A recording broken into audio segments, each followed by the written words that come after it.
Bismillahirrahmanirrahim. Assalamualaikum warahmatullahi wabarakatuh dan salam sayang Screen Tree untuk semua barisan pelongkaran saya. Yang saya hormati Panglima, Puan Raiza, Cikgu Nur Razli. Terima kasih dapat kita bersama pada hari ini untuk kita bincangkan tentang proses yang mana kita kena laksanakan, bagaimana kita nak bawa hala tuju sekolah, dan ini termasuk juga dalam salah satu elemen iaitu mentoring coaching yang dibuat di bawah program TS25 kita. Dan saya percaya cikgu-cikgu semua dah terima paparan slide berkenaan dengan TS25. Okey, itu sedikit mukadimah sebenarnya. Sebelum tu lagi yang ini, okey,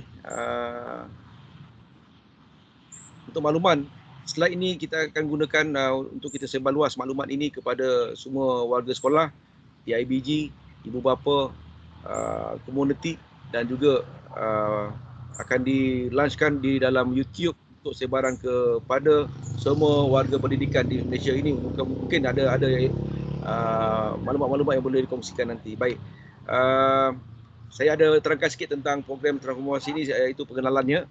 Pengenalan yang ringkas supaya senang faham apa sebenarnya, dan dalam masa yang sama juga saya ada fokuskan tentang rumusan tentang huraian tadi tu, huraian pengenalan itu berkenaan dengan persekitaran pembelajaran yang menyeronokkan, disokong kepimpinan yang berkualiti, wawasan, guru yang berkompeten dan berinspirasi tinggi, dan komitmen yang komuniti yang padu. Ini antara benda-benda yang perlu kita hadam berkenaan dengan pelaksanaan TS25.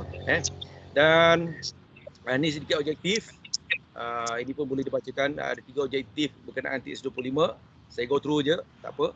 Dan ini adalah gambar raja paling penting berkenaan dengan elemen kemenjadian murid dan sekolah berkualiti di bawah konsep TS25, yang terangkum segala penceritaan tentang apa yang perlu kita buat, apa yang perlu kita laksanakan, dan siapa yang akan terlibat secara langsung dalam menjayakan TS25. Dan saya ada juga menyatakan tentang transformasi yang akan berlaku di sekolah kita. Ini sedikit informasi, dan saya nyatakan pelaksanaan kita ada 3 fasa, 3 fasa untuk 3 tahun perjalanannya. Dan ada sedikit fokus transformasi kita berkenaan dengan apa, iaitu pendigitalan pentadbiran. Ini bawah urus takbir.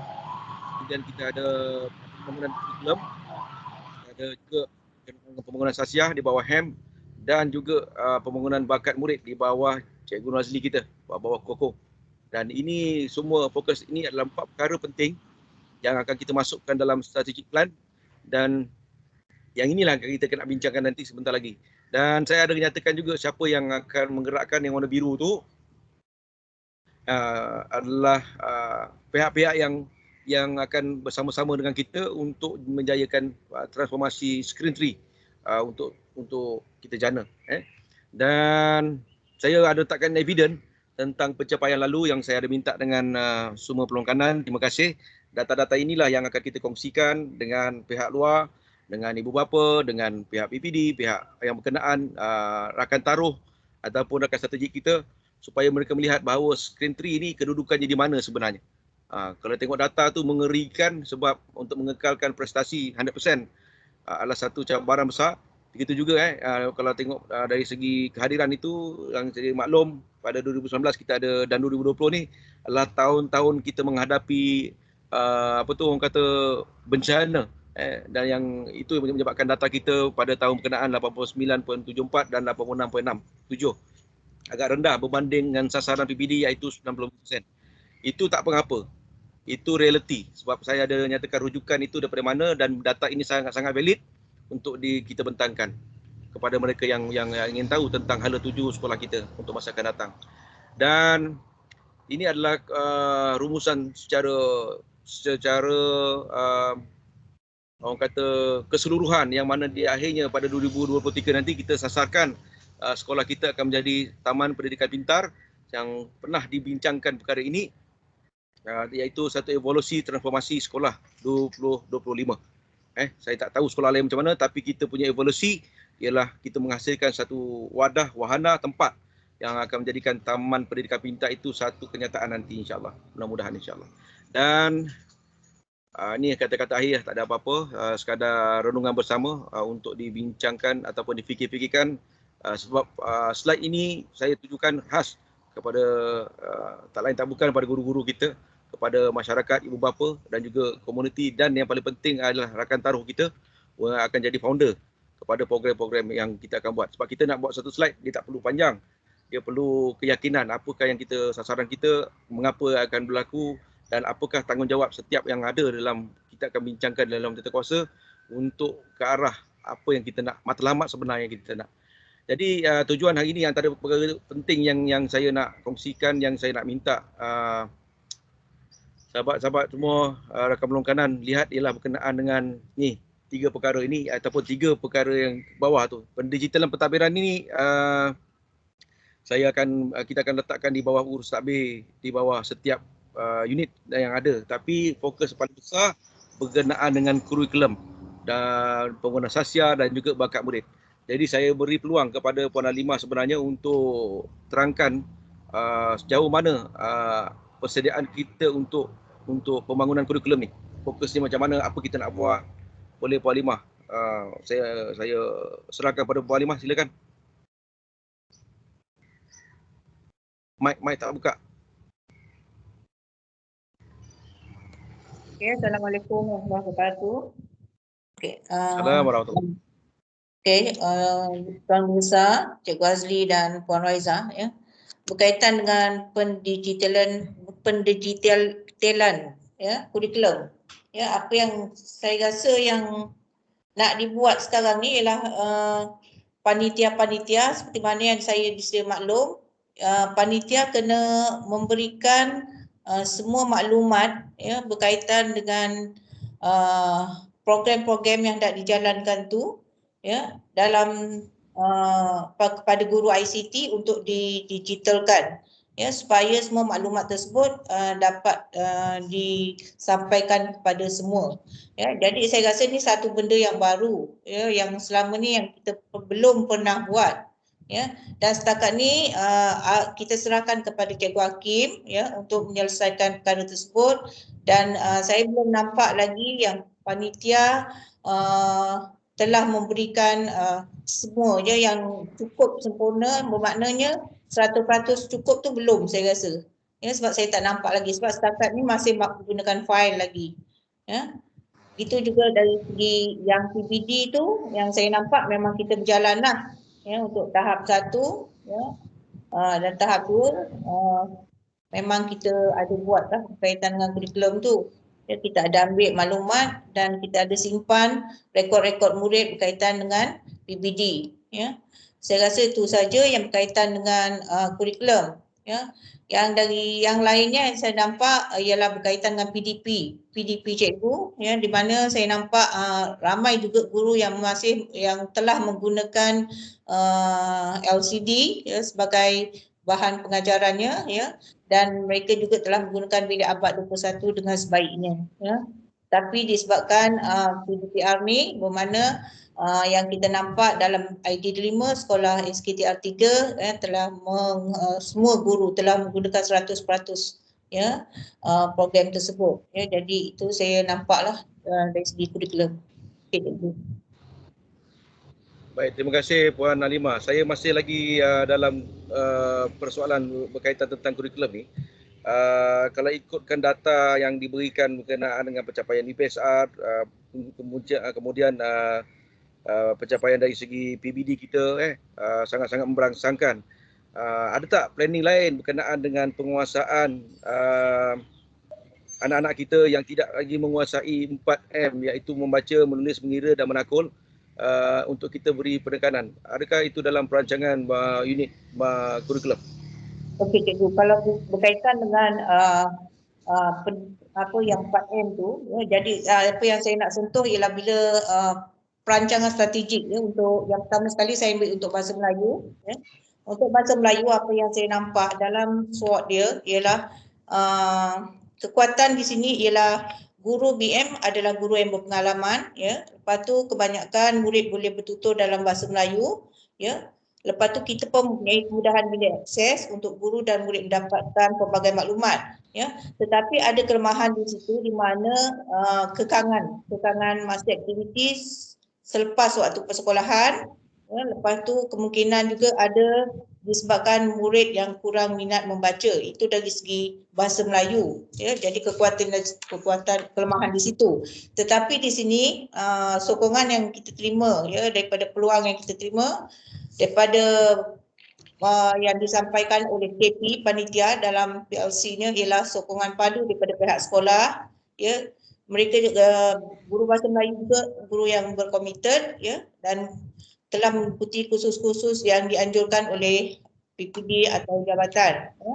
Tetapi juga kita menghadapi masalah, ya, dari segi bahasa, pertuturan bahasa, di mana murid, ya, suka menggunakan bahasa pasar, ya. Itu yang kedua, mungkin kurangnya penekanan daripada ibu bapa, ya, di kalangan anak-anak mereka, ya. Seterusnya berkaitan dengan murid sendiri yang kurang membuat ulang kaji di rumah.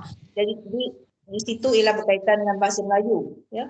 Kalau kita sentuh pula dari segi bahasa Inggeris, ya, kekurangan dari segi kurikulumnya, apa yang kita nampak ialah perancangan strategik dia kata memang guru mempunyai pengalaman bahasa Inggeris, kekuatan dia di situ, ya. Kemudahan bila akses sama juga macam bahasa Melayu, ya. Terdapat program-program khusus yang dianjurkan oleh PPD, ya. Okey, tapi ada kelemahan di situ yang dikatakan ialah kekangan masa. Kekangan masa, mungkin selepas waktu persekolahan murid ada sekolah agama, jadi mungkin tidak dapat buat lebihan masa. Guru bahasa Inggeris juga kurang mahir menggunakan, bukan guru bahasa Inggeris saja, kemungkinan guru-guru kurangnya pengetahuan berkaitan dengan ICT, ya. Tapi apa yang saya nampak untuk SKTR 3 majoritinya guru-guru kita mempunyai pengalaman yang baik dalam ICT, ya. Jadi untuk bahasa Inggeris mereka juga kurang membaca, kurang minat membaca. Kesedaran penggunaan bahasa Inggeris dalam kalangan warga sekolah juga masih rendah. Itu kelemahan dia, ya. Tetapi di sini dia mengatakan bahasa Inggeris ni dari perancangan strategiknya, peluang yang dia katakan ialah dia mempunyai guru yang kompetent, ya. Itu juga untuk jabatan PPD, ya. Tetapi cabaran yang dia alami oleh guru-guru bahasa Inggeris ialah subjeknya adalah subjek yang susah, ya. Ibu bapa kurang mengambil berat tentang anak-anak mereka, ya. Ini daripada perancangan strategik bahasa Inggeris, dikata penggunaan waktu ulang kaji untuk murid di rumah adalah kurang efektif, ya. Lepas tu saya sentuh pula berkaitan dengan matematik, ya. Saya ambil subjek-subjek yang saya akan masukkan kaitan dengan pemulihan, ya. Matematik di situ dia kata ramai guru matematik mempunyai pengalaman yang baik, ya. 100% mempunyai budaya kerja yang positif, sokongan dan kerjasama daripada pihak pentadbir, ya. Kelemahan di sini pula ialah murid hanya bergantung pada waktu sesi PDPC sahaja, ya. Murid juga lemah dalam menghafal sifir, ya. Lepas tu kurang bermotivasi, ya. Jadi mungkin apa yang kita nampak ialah di kalangan murid-murid sekarang, ya, yang kita perlu perbaiki ialah kurang minat menghafal sifir. Lepas tu ancaman, okey. Berkaitan dengan keseluruhannya kurikulum ni, apa yang kita nampak ialah pandemik, ya. COVID-19 menyebabkan sesi pembelajaran terganggu, ya. Walaupun PDPR dijalankan secara online ataupun offline, ya, tetapi tidak semua yang kita katakan 100% boleh mencapai, ya, boleh menguasai, amat mustahil, ya, sebab bukan mudah, ya, secara online atau offline, ya, tanpa bersua muka dengan guru, itu adalah satu benda yang amat sukar sebenarnya, ya. Okey, jadi kurang kerjasama dan kesedaran juga daripada ibu bapa dalam menganjurkan program-program yang dianjurkan oleh pihak sekolah, ya. Diharapkan pada tahun ini kemungkinan, ya, selepas PKP, ya, ibu bapa dapat melibatkan diri dalam program aktiviti sekolah, ya. Murid-murid juga terdiri daripada pelbagai latar belakang yang murid yang rendah. Okey, jadi berkaitan ketiga-tiga subjek tadi, saya sentuh pula berkaitan dengan pemulihan, ya. Kita gabungkan dengan pemulihan, yang mana pemulihan ni kita hendakkan, ya, murid-murid dia visi untuk murid pemulihan khas, yang mana Cikgu Akmal di bawah pentadbiran Cikgu Akmal, ya, dia mengharapkan, ya, agar semua murid pemulihan khas celik huruf, ya, dan dapat, ya, menguasai, ya 3M setelah tamat ya, sekolah rendah ya. Jadi ini satu bukti yang baik ya, yang telah dibuat oleh Cikgu Akmal ya, tahniah kepada Cikgu Akmal ya. Jadi di sini apa yang saya nampak ya, untuk murid pemulihan ya, dia juga mempunyai perancangan strategik dia di mana dikatakan sokongan kekuatan dia ialah dia mendapat sokongan daripada pihak pentadbir sekolah ya. Tenaga kerja juga cukup ya, tak ada masalah dia kata. Okey. Jadi kelemahan yang kita nak nampak di sini ialah berkaitan dengan kehadiran murid yang kurang memuaskan yang menyebabkan kurikulum tu agak-agak perlahan. Jadi mungkin tidak dapat disampaikan secara 100%. Ya, tiada peruntukan khas untuk program pemulihan. Mungkin jugalah ya, tetapi saya rasa banyak juga bantuan yang telah dilakukan oleh pihak pentadbir untuk menceriakan bilik pemulihan. Okey, penyediaan jadual untuk murid pemulihan seringkali menghadapi masalah atas sebab kelas perdana yang banyak bertindih. Ini yang dimaklumkanlah, tetapi benda tersebut kita agak kurang mendapat diperbetulkan sebab PDPR memang kita membuat jadual yang lain daripada jadual biasa. Okey, jadi ibu bapa juga kurang memberi kerjasama dalam program pemulihan khas masing-masing.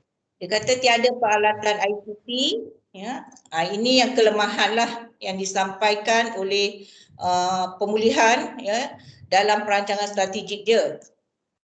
Lepas tu apa yang nampak di sini ialah pada isu yang hendak disampaikan ialah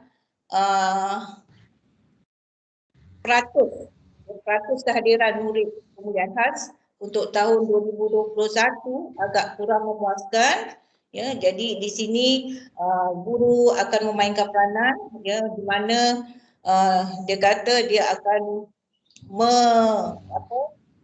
menasihati murid agar kehadiran itu penting ya, untuk sesuatu pelajaran. Okey, seterusnya berkaitan dengan apa yang hendak dibuat ya, untuk isu-isu dia ialah tulisan yang perlu diperbaiki ya, yang mana memang betul apa yang kita perhatikan dalam pemulihan, murid memang belum pandai lagi ya, menulis dengan sempurna ya.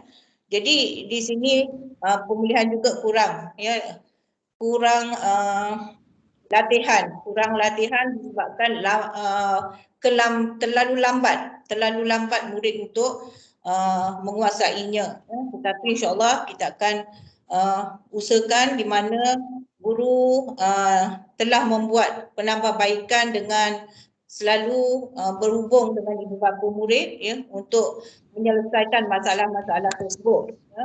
Sebab apa yang dicapai ya telah ditarget oleh guru pemulihan ialah supaya 100% murid ya sebelum tamat tahun 6 boleh menguasai 3M ya.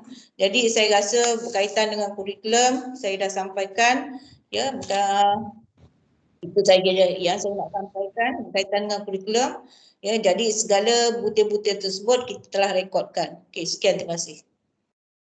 Terima kasih Puan Halimah. Minum air Puan Halimah basah tekak tu. Kering. Baik, rumusan sedikit. Saya akan terus buat rumusan lah. Saya dah buat catatan sikit berkenaan apa yang pelaporan disampaikan oleh Puan Halimah ni.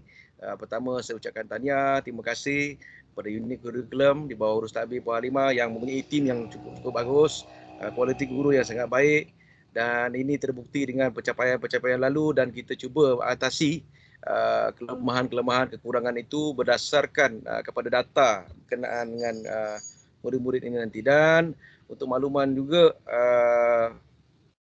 di bawah kurikulum ni kita akan gerakkan satu perkara berkenaan dengan ibu bapa dan bagaimana mereka boleh bersama-sama dengan kita, dan mungkin ada dia panggil apa satu kekuatan yang boleh dibawa pada anak-anak yang pemulihan tadi itu. Mungkin kita ada kelainan yang boleh kita bawa, contohnya dalam cadangan kita akan letakkan penghawa dingin dalam kelas pemulihan tersebut supaya lebih selesa. Dia orang special, so kita layan special. Mudah-mudahan kalau boleh semua kelas nak aircon, tapi kita cuba beri keutamaan kepada anak-anak ini supaya mungkin dengan asbab sejuk itu dia rasa seronok nanti. Dan antara lain lah perkara tu. Dan terima kasih juga kepada guru-guru yang telah menyusun atur tentang strategic plan masing-masing di bawah panitia, dan saya yakin kita boleh buat sesuatu yang lebih baik daripada nilai-nilai yang ada untuk tambah baik dari semasa ke semasa. Dan TS25 ni adalah satu ruang saja, tapi sebenarnya tindak kerja kita, kerja buat kita dah lama dah buat dah. Tahniah Puan Halimah lagi sekali. So saya beralih kepada Puan Raiza berkenaan dengan pengurusan di bawah Hal Ehwal Murid. Sejauh mana persiapan persediaan kita dalam tempoh dah masuk bulan 6 ini, perjalanannya berkenaan dengan, saya nak beri fokus tentang kehadiran yang pertama yang boleh difikirkan. Yang keduanya berkenaan dengan program-program yang bersesuaian yang boleh difikirkan. Silakan Puan Raiza. Mike. Assalamualaikum warahmatullahi wabarakatuh. Yang besar Puan Halimah, Cikgu Azli. Sini saya nak bentangkan sedikit tentang unit Hal Ehwal Murid. Yang pertamanya mengenai kehadiran. Kalau ikut tahun sebelum-sebelum ni, kehadiran daripada 2018 sekolah kita memang 90 lebih. Tapi bermula tahun 2019, 2020, sekolah kita antara sekolah yang terkesan. 2019 terkesan dengan King Kim. Jadi peratus kehadiran murid memang menurun. Dia jadi begitu sebabnya parent takut nak hantar anak ke sekolah. Memang besar. Walaupun kita panggil kita ni, dia punya takut tu tinggi. Tambah dengan tahun 2020, lagilah dengan COVID ni, memang menurun sangatlah. Kalau nak dikatakan daripada kehadiran orang asli, sebenarnya murid orang asli kita ni sikit sangat. Kalau ikutkan dalam 15 je. Kalau ikut dalam persen sekolah tu dalam 2% sahaja. Tapi bukan semua murid orang asli tu tak hadir. Hanya 1 atau 2 orang itu sahaja. Kemudian dia punya kehadiran ni berkala lah. Cuma dia akan beri efek kepada kurikulum sebab murid orang asli tak boleh membaca. Dan bila dia tak datang, memang tak boleh nak buat apalah. Walaupun unit HEM dah buat program pergi ziarah, pergi ni, memang kita pergi. Tapi dia punya tak datang tu, masa kita pergi okey, dia kata akan datang. Tapi sampai masa pun memang muridnya memang tak datang. Bukan kita saja yang buat program. Kalau ikutkan untuk orang asli ni macam-macam badan NGO ada buat. Tapi sampai pergi ke sana, tapi dia punya pelibatan tu macam mana saya nak cakap, dia sambut kita tapi bila time nak menjalankan program tu dia tak ada. Kalau daripada segi sasiah, mungkin daripada segi macam kita cakap budaya, hormat, itu memang kurang. Satu, saya rasa puncanya mungkin budak-budak kita ni banyak masanya tu bersama keluarga tu tak ada. Kalau ikut sekolah kita ni, purata ibu bapanya semua bekerja. Golongan hampir 593 murid. Ini semua di bawah, yang berpendapatan di bawah 7,000.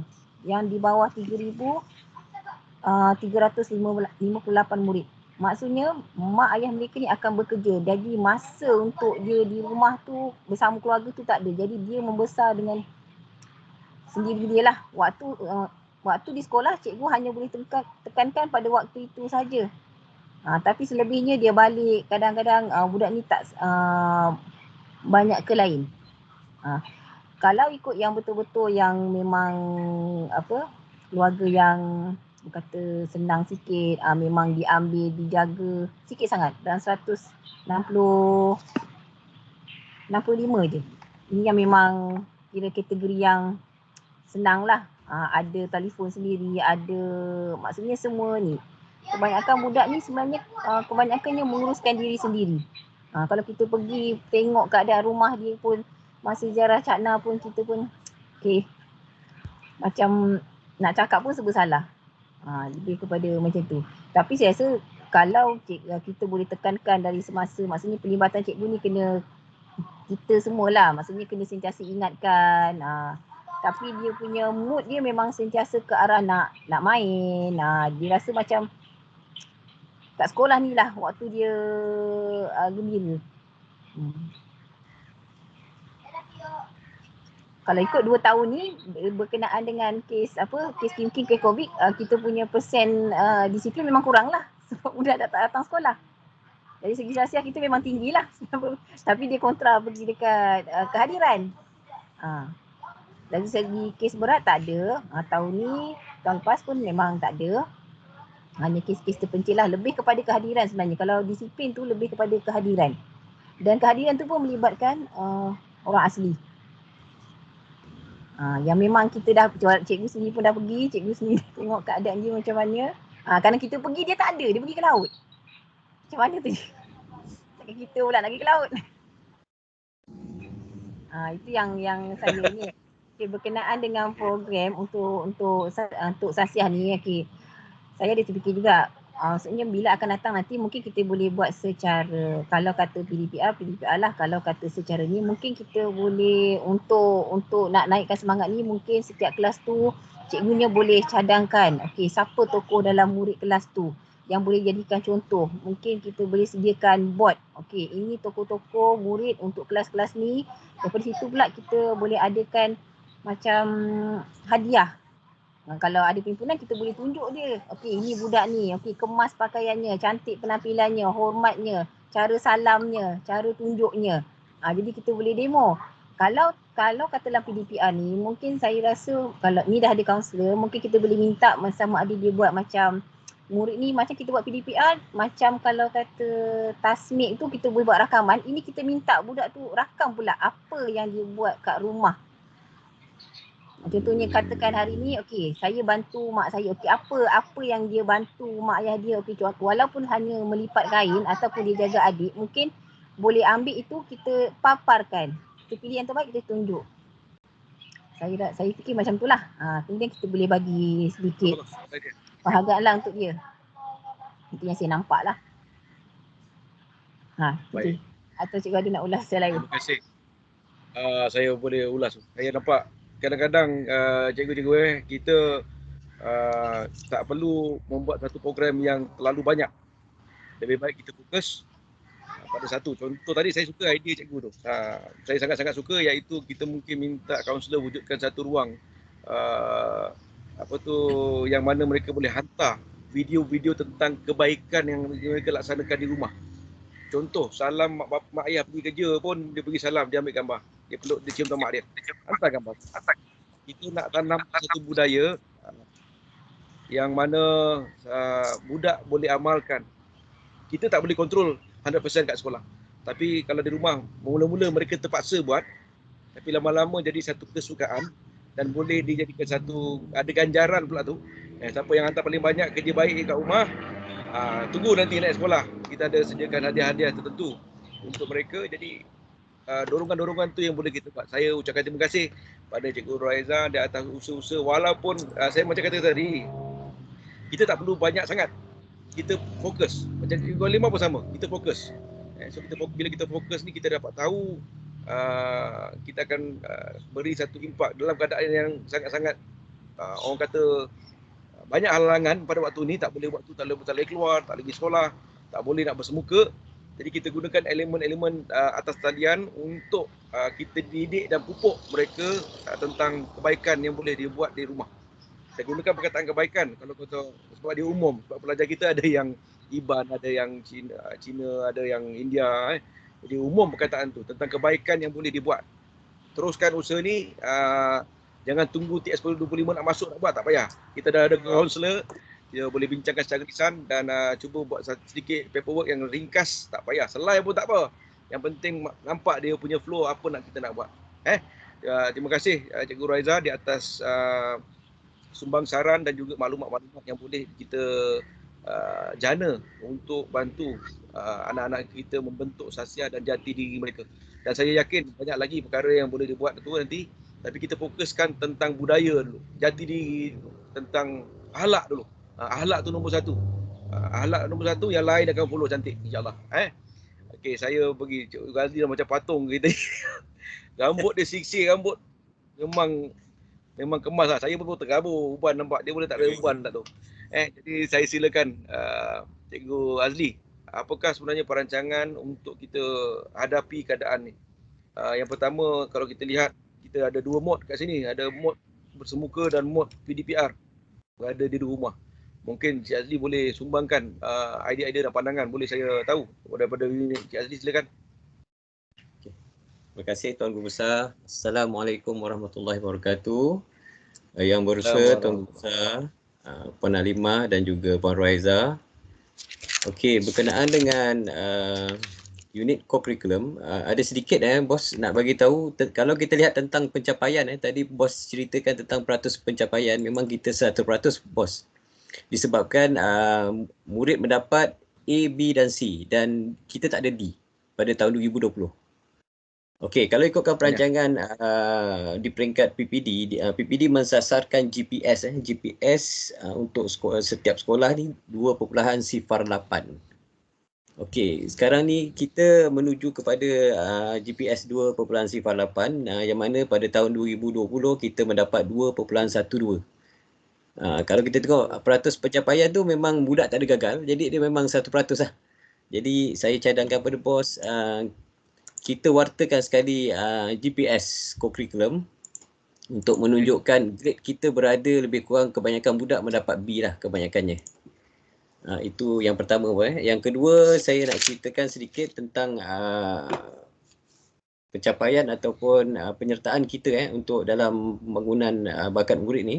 Untuk peringkat online saja kita dah menyertai sebanyak 6 atau 7 penyertaan di peringkat negeri dan juga antarabangsa.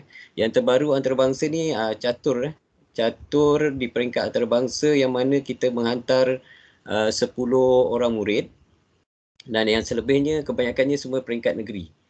Okey, antara peran intervensi yang telah kita lakukan di peringkat sekolah yang antaranya ialah poster digital di bawah pengurusan unit PPIM. Yang kedua, nyanyian dan azan untuk unit uniform. Khatam Al-Quran di peringkat sekolah, laungan azan, pertandingan Mobile Legend peringkat sekolah, pertandingan catur peringkat sekolah dan juga pertandingan penulisan jawi yang mana 7 pelan intervensi untuk pembangunan bakat murid telah dilaksanakan. Okey, untuk berkenaan dengan perancangan pembangunan bakat murid, kita sedia maklum di peringkat PPD sendiri banyak program telah dibatalkan, antaranya adalah program bersemuka, dan oleh yang demikian kita terpaksa membantu murid menyertai program-program yang melibatkan online yang mana terdapat sahaja iklan daripada grup co-curriculum. Kita akan cuba menghantarlah murid. Kebanyakannya kita pilih ke peringkat negeri lah. Itu antara pelan yang kita telah lancang. Dan untuk pasca COVID-19 ni, kita tahu pembelajaran adalah dalam bentuk PDPR. Maka co-curriculum juga terkesan. Program co-curriculum terkesan, maka di sini kami mencadangkan untuk mengadakan setiap minggu kuis untuk membantu murid serba sedikit dalam ataupun mengaktifkan aktiviti co-curriculum peringkat sekolah. Itu yang pertama. Yang kedua, kita sedang membangunkan one stop co-curriculum screen 3 yang mana dalam one stop co-curriculum screen 3 ni pendaftaran co-curriculum murid kat situ juga kita letak. Maksudnya kita mewartakan pendaftaran murid setiap tahun nanti. Kita menggunakan channel one stop dan di situ juga kita akan letakkan segala kertas kerja untuk rujukan guru-guru, memudahkan mereka untuk melakukan ataupun menambah baik program mereka. Yang ketiga, segala dokumentasi kita akan letakkan di situ. Maksudnya surat kebenaran ibu bapa, surat kesihatan, semua kita letak di situ. Jadi kecairan maklumat tu mudah untuk kita bagi kepada guru-guru melalui one stop co-curriculum screen 3. Sedang dalam pembangunan dan 40% sedang dibangunkan bos. Sekian itu saja. Saya Terima kasih, pulangkan semula Razri. kepada Guru Besar. Janganlah pulang-pulang. Baik, terima kasih kepada Cik Azli atas maklumat tersebut. Saya nak terbersin sebenarnya. Okey. Baik, apapun tahniah. Saya suka mendengar tentang kelainan-kelainan yang nak dibawa. Apa yang kita nak buat ni ada kelainan tu yang kita nak sebenarnya. Walaupun usahanya nampak macam biasa-biasa, tapi di mata saya usaha tu yang akan memberi impak besar sebenarnya. Kita tak perlu buat sesuatu yang buat pening kepala tapi akhirnya tak menjadi, kan. Jadi saya yakin di bawah urus tadbir ketiga-tiga peluang kanan, semua perkara yang kita bincangkan tadi akhirnya akan memberi impak besar kepada anak-anak kita.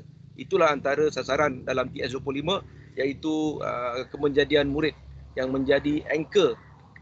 Apalah, buat apa sekalipun.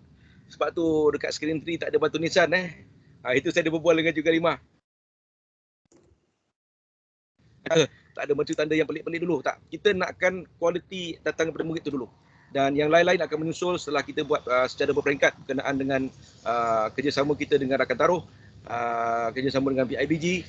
Dan saya sebenarnya suka nak ingatkan guru-guru memang akan juga menggerakkan apa-apa saja program di sekolah, tetapi lebih fokus kepada PDPR dan PDPC. Itu kita punya core business, kepakaran kita, engineering yang kita tahu, kita punya machinery lah. Senjata kita ialah berkaitan tentang PDP kita.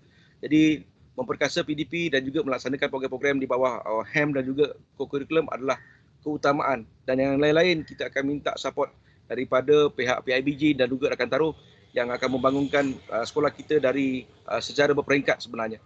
Dan kalau kita fikirkan, saya nak buat sedikit analogi, KLCC itu takkan terbina dalam masa 3 hari. 4 hari, seminggu, tidak. KLCC yang kita lihat hari ini gah kat Malaysia, dia berdiri tegak megah dalam tempoh jangka masa yang sangat panjang. Melalui tahun yang mana contohnya 1998, 1997 ada kegawatan dan sebagainya, tergendala prosesnya, dan akhirnya hari ini dia gah berdiri. Sebab apa? Tetap melaksanakan. Dan kita tak perlu takut tentang bayang-bayang seandainya tak berjaya. Tapi yang perlu kita takut adalah seandainya anak kita, murid kita tidak dapat apa yang kita patut rancangkan untuk mereka. Itu yang penting sebenarnya. Dan suka juga saya nak mengajak dan juga mempelawa rakan-rakan peluang kanan supaya kita berfikir tanpa kotak, tetapi dengan guide. Maksudnya guide kita adalah dasar kementerian kita sendiri, yang mana kadang-kadang benda tu mustahil tapi benda tu mendatangkan impak. Jangan fikir sangat dalam kotak ni tak boleh, itu tak boleh. Bukan. Tapi kalau selagi tak langgar dasar, kita boleh buat. Kita boleh laksanakan. Contohnya, kita kekurangan bahan.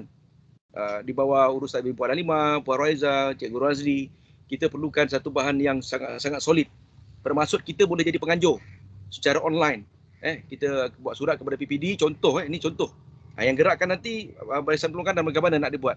Antara contoh, kita menggerakkan, kita mencadangkan kepada pihak PPD untuk kita menjadi host kepada pembangunan, contohnya pemulihan.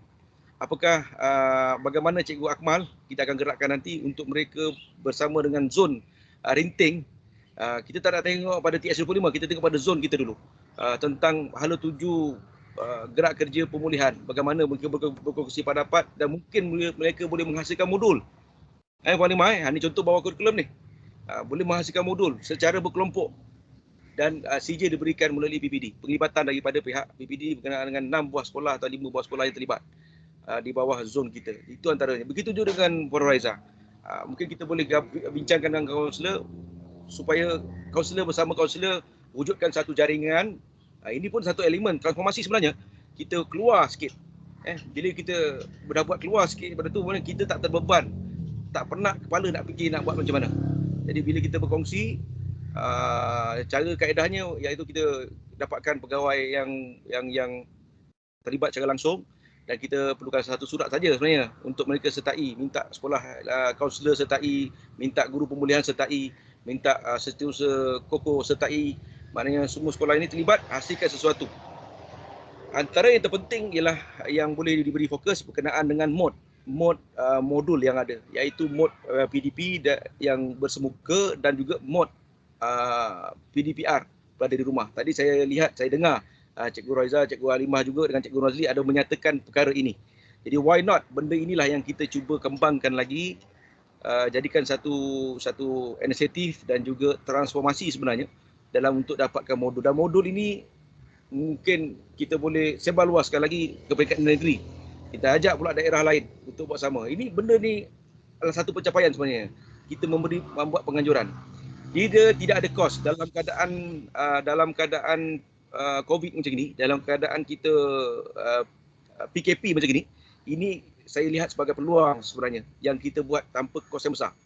Hanya perlukan surat, kelulusan, penglibatan dan sijil saja yang akan dikeluarkan oleh pihak-pihak yang berkenaan, sama ada jabatan maupun pihak PPD. Jadi token untuk sekolah kita dalam setahun kita telah membuat satu kolaborasi secara profesional dalam membuat satu fokus terhadap sesuatu perkara yang kita cuba yang akhirnya menyelesaikan masalah sekolah kita sendiri. Kita cuba ke arah itu dan ini sekadar pandangan yang mungkin boleh ditambah baik lagi. Nampak macam pelik, macam memang mustahil nak buat.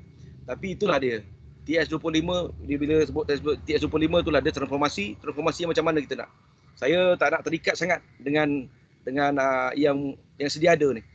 Nak kena buat mural, nak kena buat itu perlu nak buat satu mercu tanda apa semua. Tapi bayangkan, saya selalu tanya dengan mereka yang menyuarakan perkara ni, seandainya kita ada satu TS25 batu bersurat tu kan, apa kesan pada budak? Apa kesan pada budak?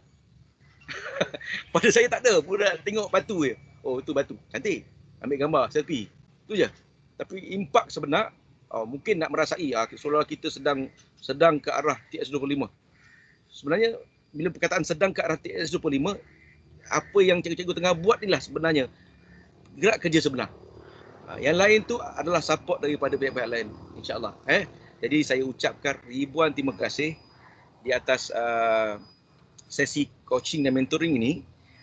Sangat-sangat berkesan. Kita brainstorm, kita beri pandangan, pihak perlengkanan memberikan input dan juga pandangan-pandangan yang sangat bernas, dan saya juga ucapkan ribuan terima kasih di atas tindak kerja yang sangat efisien, dan mudah-mudahan kita dipermudahkan untuk melaksanakan TS25 ini dengan cara kita, tetapi mengikut dasar-dasar yang perlu yang ada pada kementerian kita sendiri, insya-Allah. Dan segala persoalan tentang perjalanan TS25 ini, seandainya rakan-rakan guru pentadbiran perlengkanan agak was-was untuk menjawab daripada pihak BPD ke jabatan ke apa semua, ayat paling mudah ialah kita boleh nyatakan apa yang kita akan buat, tetapi kalau mereka perlukan jawapan lagi deep, biarlah saya yang jawab. Saya yang jawab. Sebab saya yakin hanya kita tahu isi perut rumah kita macam mana, hanya kita yang tahu berapa tingkat pecah, berapa jamban yang rosak di rumah kita. Orang lain tak tahu. Orang lain nak indah-indah aja. Itu benda-benda yang plastik. Saya tak suka benda plastik. Saya suka benda yang realiti, yang memang yang orang kata solid untuk kita laksanakan, yang di mana akhirnya anak-anak kita mendapat kesan yang sangat baik. Bukan kita nak kita tidak mahu membebankan, contohnya macam saya kata tadi, guru fokus pada PDP dan PDPR dan juga segala kerja-kerja dalam sekolah. Tapi benda-benda yang lain kita cuba minta bantu daripada pihak-pihak yang berkenaan untuk dilaksanakan, insya-Allah. Lagi sekali saya ingat, saya nak tutup sesi coaching dan mentoring ini. Saya ucapkan ribuan terima kasih. Mudah-mudahan dipermudahkan urusan kita, dan insya-Allah kita akan bertemu nanti dalam sesi yang lain. Bukan terhad untuk hari ini saja. Kita akan lihat kembali progres terhadap perancangan di bawah urus takbir unit untuk digerakkan nanti, insya-Allah. Jadi saya tangguhkan dulu pertemuan coaching and mentoring ini di peringkat sekolah kita untuk tindak kerja dan sasaran kita bersama, insya-Allah. Terima kasih Puan Halimah. Puan Halimah, angguk je. Terima kasih. Okey, Puan Roiza. Okey, terima kasih. Puan Roiza pun terima kasih. Cik Nur Azli pun tak bergerak tadi. Saya rasa saya tahu dia guna teknik apa ni. Terima kasih, bos. Dia punya cover cantik. Cepat dia buat. Saya nampak. Ni awak buat. Kalau tahu saya buat itu tadi. Okey. Saya akhiri dengan tasbih kifarah dan suratul as. Subhanallah. Bismillahirrahmanirrahim.